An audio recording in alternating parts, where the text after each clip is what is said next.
9 former patients of convicted child molester and former Johnstown pediatrician Johnny Barto gathered today in Cambria County to speak out. Our David Kaplan joins us now live to tell us why and to share more of their message. David?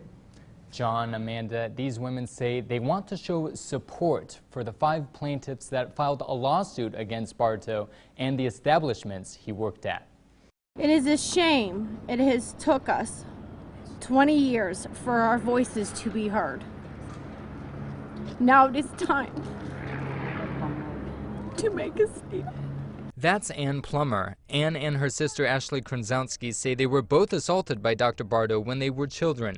Their mother Sherry says when this happened, she told nurses and nothing was ever done. She says her daughter speaking today about what happened brings back all those emotions. This is hard.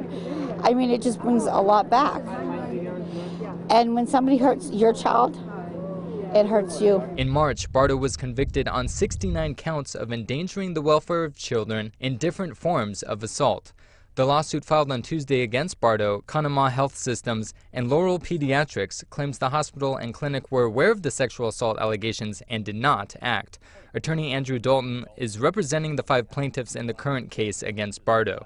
He says even though the women who spoke today cannot press charges against Barto because of the state statute of limitations, it's still good they shared their stories. I think it's important that survivors be heard whenever they feel it's their time to be heard. This afternoon, the group of women spoke at the Capitol in Harrisburg with Senator Katie Muth. They're pushing for Senate Bill 540. We have people who are desperate for help and treatment, who have suffered years of trauma and abuse, and there is no statute of limitations on that emotional trauma.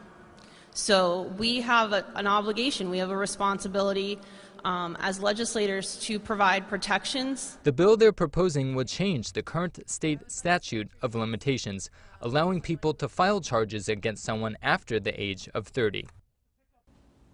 Tonight at 6, we'll have more on the statute of limitations the women are trying to change.